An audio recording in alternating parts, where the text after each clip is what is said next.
Comentario de Primera de Samuel capítulo 25. ¿Qué hacer con la gente difícil? Responde con sabiduría y no equivoques el camino. Versículo 1. Murió Samuel. En cuanto a la relación entre las edades de Samuel, Saúl y David. Fue notable la contribución que hizo Samuel cuando organizó escuelas para la juventud, de modo que Israel pudiera prepararse guiado por los grandes principios de la salvación. El plan original de Dios fue que los levitas estuvieran esparcidos por todo el país, enseñando al pueblo acerca de Dios. Pero puesto que en la mayoría de los casos no tenían empleos, los miembros de esta tribu se vieron obligados a ganarse la vida en otras formas de trabajo, lo que dio como resultado que el pueblo pronto fuera poco mejor que los paganos que lo rodeaban. En vista de esto, se instituyeron las escuelas de los profetas. En su casa. La palabra casa no necesita entenderse como que se refiriera a la residencia de Samuel, sino que aquí probablemente se usa para una cámara mortuoria. Si Samuel hubiese sido literalmente sepultado, en su casa, habría habido una contaminación perpetua, Números 19, 11 al 22. El lugar que la tradición señala como la sepultura de Samuel es una cueva sobre la cual se ha construido una mezquita musulmana en Neb Parrafosamtele, pueblo que está a unos 8 kilómetros al noroeste de Jerusalén, pero cuya identificación es dudosa. El desierto de Parán. Desierto que se extiende de la Judea meridional en dirección sur hacia el Sinaí, ver Números 10, 12. En un caso Parán es el equivalente de Seir, Deuteronomio 33, 2, y Seir era el hogar de Esaú en el Negev, debajo de Hebrón, ver Génesis 32, 3. Se cree que el desierto de Parán incluye el desierto de Sin, entre Cades Barnea y el gran Arabá o planicie entre el Mar Muerto y el Golfo de Acaba. Puesto que las tribus que habitaban esa región se dedicaban a la rapiña, David debe haber sido recibido muy fríamente cuando huyó a Parán, y sin duda reconoció su error. Esa recepción, unida a la enemistad de Saúl, debe haberse acentuado después de la muerte de Samuel, lo que hizo que David sintiera la necesidad de una ayuda definida de lo alto. Debido a su gran ansiedad, compuso los Salmos 120 y 121, ver Patriarcas y Profetas página 720. Versículo 2. Carmel.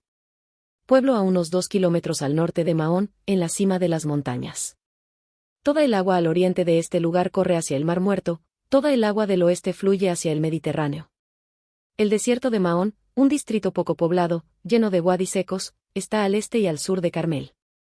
Durante su permanencia en los desiertos de Sif y Maón, capítulo 23, 24 al 26, antes de trasladarse a Engadi, capítulo 23, 29, David y sus hombres se habían familiarizado con los pastores de Nabal y habían dejado una impresión sumamente favorable.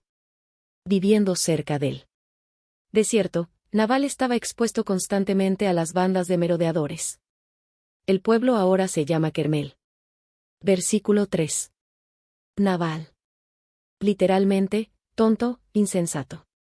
El significado probable del nombre de su esposa, Abigail, es, mi padre es gozo, o, padre de regocijo. Versículo 8. Tu hijo David. David se da este nombre por respeto a alguien que era mayor que él. Los viajeros que hoy día recorren este distrito advierten que los hábitos y las costumbres de ahora son casi iguales a los del tiempo de David. Aunque para Saúl era un proscrito, David había sido el protector de su pueblo de las incursiones hostiles procedentes del desierto. Sin recibir ninguna remuneración, había protegido los rebaños de Nabal. Lo natural era que los dueños de ovejas estuvieran contentos de recompensar a los que los ayudaban para que no hubiera pérdidas. Al pedir provisiones, David estaba en su derecho y procedía en armonía con las costumbres de su tiempo. Versículo 10. ¿Quién es David? Difícilmente se habrían hecho tales observaciones insultantes si David hubiera morado todavía en Maón. La referencia a los siervos que huían de sus señores puede haber aludido al rompimiento de las relaciones de David con Saúl o a esos jóvenes a quienes Nabal despidió secamente con la insinuación de que no podía decir si eran hombres de David o no. Ver versículo 11. Versículo 13. También David. David cometió un serio desatino en su decisión apresurada de procurar vengarse personalmente. Todavía tenía que aprender la lección de la paciencia. Adquirió más tarde ese valioso rasgo de carácter. Obsérvese el contraste entre la forma en que procedió aquí y posteriormente, cuando Absalón trató de usurpar el reino. Cuando David huía de Jerusalén, Simei, de la casa de Saúl, le arrojó piedras y lo maldijo. En el momento cuando uno de sus hombres quiso matar al ofensor, David dijo, dejadle que maldiga. Quizá, me dará Jehová bien por sus maldiciones de hoy, segunda de Samuel 16, 11 y 12. Versículo 14. Dio aviso a Abigail. No sabemos qué combinación de circunstancias determinó que una mujer de ese carácter se uniera con un hombre tan arrebatado e imprudente como Nabal, pero con frecuencia dos personas de naturaleza diametralmente opuesta se unen en la relación más íntima que puede haber, la del matrimonio.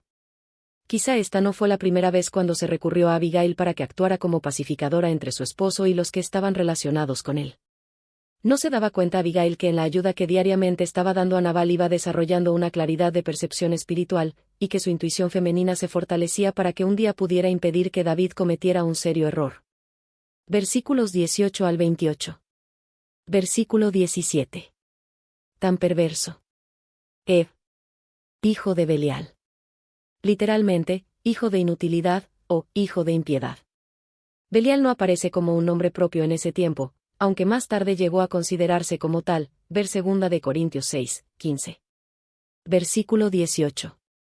5 medidas. Literalmente, 5 seas, ver 2 de Reyes 7, 1, 16, 18. Un se equivale a 7,33 litros, y los 5 seas totalizarían unos 36, 65 litros. Racimos. Probablemente, bultos. La costumbre antigua era comprimir pasas de uva para formar pastelillos. Versículo 24. Señor mío, sobre mí sea. Un acto de bondad, y que probablemente le llegó a ser habitual. Sin duda con frecuencia, sin que lo supiera Nabal, ella había transformado la necedad de Nabal en una nueva oportunidad para su vida, con la esperanza de que él pudiera ver la belleza de un concepto enteramente diferente de la existencia. Esta noble mujer se presentó como la que había cometido la necedad y, por lo tanto, quien debía recibir el castigo. Versículo 25. Conforme a su nombre. No vi a los jóvenes. Nabal, como cabeza del hogar y representante de la familia en todas las transacciones comerciales, no había pensado en su esposa. Si le hubiera dispensado su confianza, se habrían podido evitar innumerables dificultades. Pero ahora ella era quien debía tratar de reparar el quebranto y aceptar toda la culpa por los incidentes desfavorables. Versículo 26. Te ha impedido. Abigail no se atribuyó a sí misma, sino a Jehová, el que hubiera disuadido a David de sus propósitos precipitados. Estas palabras solo podían provenir de una persona profundamente religiosa. Versículo 27. Presente. Bendición, Biblia Reina Valera. Abigail dio este nombre a su regalo. Con eso quería decir que no pretendía mérito alguno para sí, sino que atribuía a Dios la dádiva, pues él proporcionaba esas mercedes en respuesta a las peticiones de David. Versículo 28. Perdones esta ofensa. Ver versículo 24. Abigail fundaba su pedido en dos consideraciones importantes. Primero, David estaba empeñado en las batallas de Jehová. Esta alusión era un reproche tácito, porque David no estaba ocupado entonces en algo de Jehová, sino en una misión que había elegido enteramente por su cuenta. Cuando luchó contra los filisteos en Keila, David había constillado la voluntad de Dios, capítulo 23, 2. En este caso no efectuó tal consulta. David no contaba con la aprobación del cielo en su nueva empresa. Segundo, David incurriría en una falta de la cual hasta entonces su vida había estado bastante libre. La expresión, mal no se ha hallado en ti, es una observación desde un punto de vista humano. David había cometido faltas graves, ver capítulo 21,1, 2, 12 y 13. Pero es claro que Abigail evaluaba el carácter de David desde el punto de vista de su idoneidad para su futuro cargo como rey de Israel. Sus defecciones hasta ese momento todavía no lo habían descalificado para ocupar esa alta investidura. Pero si hubiese llevado a cabo sus propósitos contra Nabal, el incidente habría levantado serias preguntas en el pueblo en cuanto a la idoneidad de David para ser su futuro rey. Si continuaba su política de exterminar a los ciudadanos de su reino que se atrevieran a oponerse a su voluntad, su administración podría ser muy indeseable. Versículo 29. Alguien. Un hombre, Biblia de Jerusalén. El hebreo parece referirse a un hombre en general. Es obvio que Abigail pensaba en Saúl, pero su lenguaje era diplomático. El as de los que viven. La figura está tomada de la costumbre de poner cosas valiosas en atados, o ases, para que el propietario pueda llevarlas consigo. Estas palabras se usan hoy día en las lápidas judías. Según afirman los eruditos judíos, se refieren a la vida futura. Versículo 31. pena. Puka, literalmente, tropezadura. La palabra se usa en sentido figurado para remordimientos de conciencia. Abigail rogó a David que se comportara de tal manera, que cuando llegara a ser rey agradeciera a Dios por enviarle un poder fortalecedor en sus momentos de desesperación y compasión propia por las ingratitudes que se acumularan sobre él.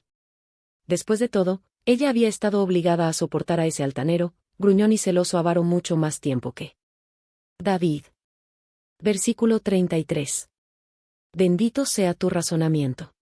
Se necesita humildad para recibir con amabilidad los reproches. David no se esforzó por justificar sus acciones. Rebosaba de gratitud por la acción de aquella mujer que con su sabiduría lo había salvado de cometer un acto imprudente y criminal. Versículo 35. He oído. Debe alabarse la pronta aceptación del reproche. David se había acostumbrado a ser testigo de las obras misteriosas de la providencia, y vio la mano divina en estos acontecimientos. Agradeció a Dios por haber comenzado el curso de los sucesos que culminaron con su encuentro con Abigail, precisamente en el lugar y momento debidos y para el estíntilo de un alma tan piadosa como Abigail. Versículo 37. Desmayó su corazón. Es decir, se sumió en un estado de insensibilidad. Se quedó como una piedra. Se paralizó. Versículo 38. Jehová hirió a Nabal. Con frecuencia las escrituras presentan a Dios como que hiciera lo que no evita. Nabal había tenido su oportunidad. La piedad de su esposa no había tenido una influencia eficaz sobre él. Renunció a su derecho a continuar recibiendo la misericordiosa protección de Dios en su vida. Versículo 42. Fue su mujer. David ya estaba casado, capítulo 18, 27. La poligamia era usual en ese tiempo, y los contemporáneos de David no podían haber censurado su acción. Dios toleró la costumbre en ese periodo como lo había hecho antes, ver Deuteronomio 14, 26, pasando por alto los tiempos de ignorancia, ver Hechos 17, 30. Sin embargo, la poligamia dejó en su trayecto mucho dolor y mucha desgracia que se habría ahorrado la gente si hubiese estado dispuesta a aceptar el modelo original que Dios había dado en el Edén, Génesis 2, 24, Mateo 19, 5.